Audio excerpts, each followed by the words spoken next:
अथ कीलकम। ओम चंडिका देवी को नमस्कार है। मार्कंडेय जी कहते हैं, विशुद्ध ज्ञान ही जिनका शरीर है, तीनों वेद ही जिनके दिव्य नेत्र हैं, जो कल्याण प्राप्ति के हेतु हैं तथा अपने मस्तक पर अर्धचंद्र का मुकुट धारण करते हैं, उन भगवान शिव को नमस्कार है। मंत्रों का जो अभिकीलक है, अर्थात मंत्रों की सिद्धि में विघ्न उपस्थित करने वाले शाप रूपी कीलक का जो निवारण करने वाला है, उस सप्तसती स्तोत्र को संपूर्ण रूप से जानना चाहिए। यद्यपि सप्तसती के अतिरिक्त अन्य मंत्रों के जप में भी जो निरंतर लगा रहता है, वह भी कल्याण भागी होता है। उसके भी उच्चाटन आदि कर्म सिद्ध होते हैं तथा उसे भी समस्त दुर्लभ वस्तुओं की प्राप्ति हो जाती है। तथापि जो अन्य मंत्रों का जप न करके केवल इस सप्तसती नामक स्तोत्र से ही देवी की स्तुति करते हैं, उन्हें स्तुति मात्र से ही सच्चिदानंद स्वरूपिणी देवी सिद्ध हो जाती है। जय माता दी। उन्हें अपने कार्य को सिद्ध करने के लिए मंत्र, औषधि तथा अन्य किसी साधन के उपयोग की आवश्यकता नहीं रहती।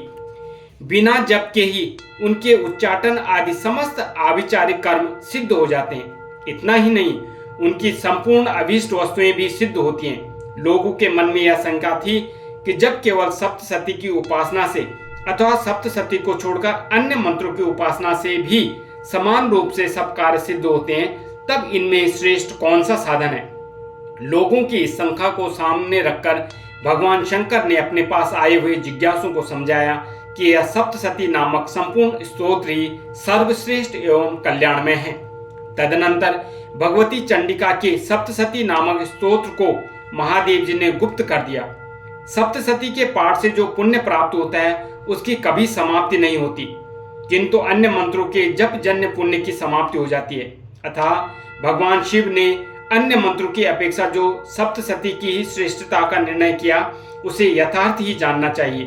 अन्य मंत्रों का जप करने वाला पुरुष भी यदि सप्तसती के स्तोत्र और जप का अनुष्ठान कर ले, तो वह भी पूर्ण रूप से कल्याण का भागी होता है। इसमें तनिक भी संदेह नहीं है। जो साधक कृष्ण पक्ष की चतुर्दशी अथवा अष्टमी को एकाग्रचित होकर भगवती की सेवा में अपना सर्वस्व समर्पित कर देता है और फिर उसे प्रसाद स्वरूप से ग्रहण करता है, उसी पर भगवती प्रसन्न होती है, अन्यथा उनकी प्रसन्नता नहीं प्राप्त होती। इस प्रकार सिद्धि के प्रतिबंधक रूप कील के द्वारा महादेव जी ने इस स्तोत्र को कीलक कर रखा है। जो पूर्वोक्त रीति से निष्कीलन करके इस सप्तसती स्तोत्र का प्रतिदिन स्पष्ट उच्चारण पूर्वक पाठ करता है, वह मनुष्य सिद्ध हो जाता है, वही देवी का पार्षद होता है और वही गंधर्व भी होता है। सर्वत्र विचरते रहने पर भी इस संसार में उसे कहीं भी भय नहीं होता। वह अपमृत्यु के बस में नहीं पड़ता तथा देह त्यागने के अनंतर मोक्ष प्राप्त कर लेता है। अतः कीलन को जानकर उसका परिहार करके ही सप्तसती का पाठ आरंभ करे। जो ऐसा नहीं करता, उसका नाश हो जाता है। सुनिएगा, यहाँ कीलक और निष्कीलन के ज्ञान की अनिवार्यता बताने के लिए ही विनाश होना कहा है। वास्तव में किसी प्रकार भी देवी का पाठ करें, उससे लाभ ही होता है। यह बात वचनांतरों से सिद्ध है। इसलिए कीलक और निष्कीलन का ज्ञान प्राप्त करने पर भी यह स्तोत्र निर्दोष होता है और विद्वान पुरुष इस निर्दोष स्तोत्र का ही पाठ आरंभ करते हैं। स्त्रियों में जो कुछ भी सौभाग्य आदि दृष्टि गोचर होता है, वह सब देवी के प्रसाद का ही फल है। अतः इस कल्याण में स्तोत्र का सदा जप करना चाहिए। इस स्तोत्र का मंद स्वर से पाठ करने पर स्वल्प फल की प्राप्ति होती है और उच्च स्वर से पाठ करने पर पूर्ण फल की सिद्धि होती है।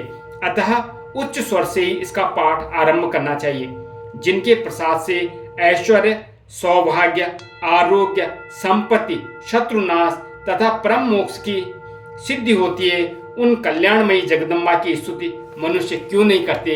अर्थात माता की हमेशा सर्वदा स्तुति करते रहें। इसी तरह जगदम्बा माता की जय बोलते रहिए। जय जगदम्बे, जय जय अम्बे, जय माता दी।